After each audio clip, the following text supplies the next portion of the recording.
Donald Trump is now suing what he calls one of the worst and most degenerate newspapers in the history of our country, the New York Times, as well as four of its reporters and Penguin Random House. And he's seeking no less than $15 billion in compensatory damages and unspecified punitive damages on top of that. Right? And you've got Trump accusing all of them of defamation and libel, claiming that they sought to tarnish his reputation, sink his campaign, and prejudice judges and juries against him. But this is, you have some reports saying that the 85-page suit reads at times like a pro-Trump op-ed with page after page of gushing praise for the president and repeated references to other lawsuits he's filed against other media outlets. So you see things like it declaring, for example, that all across our country, Americans from a wide array of backgrounds saw the truth about him and voted accordingly, the same truth that the New York Times refused to recognize. And as evidence of the paper's defamatory comments, the suit points to 3 articles in one book titled Lucky Loser, How Donald Trump Squandered His Father's Fortune and Created the Illusion of Success. Right? All of which he claims were carefully crafted with actual malice, calculated to inflict maximum damage upon President Trump, and all published during the height of a presidential election. The lawsuit claiming the reporters knew their work was filled with repugnant distortions and fabrications, but they published them anyways because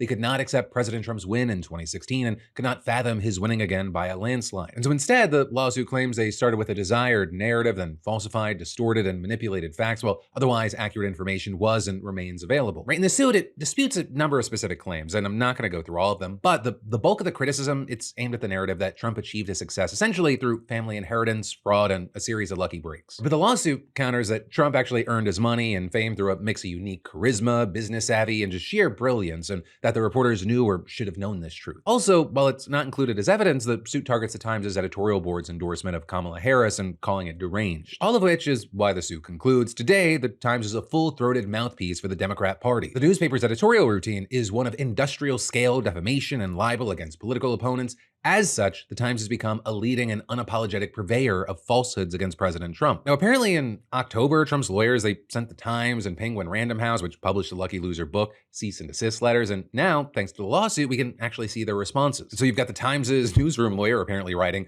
little needs to be said about the rest of your letter, which is principally a litany of personal complaints about the New York Times and its reporters, punctuated with falsehoods and premised on the deeply troubling notion that anyone who dares to report unfavorable facts about a presidential candidate is engaged in sabotage as opposed to, say, contributing to the free exchange of information and ideas that makes our democracy possible. Right? And then Penguin Random House, they simply responded, the fact that the authors of the book do not share your favorable view of your client's career does not provide the foundation for a defamation claim. And by and large, what you're seeing is that legal experts are agreeing with that, because not only does Trump have to prove that the statements made about him are false, he has to prove actual malice, meaning that the defendants knew that the statements were false or acted with reckless disregard for their truth.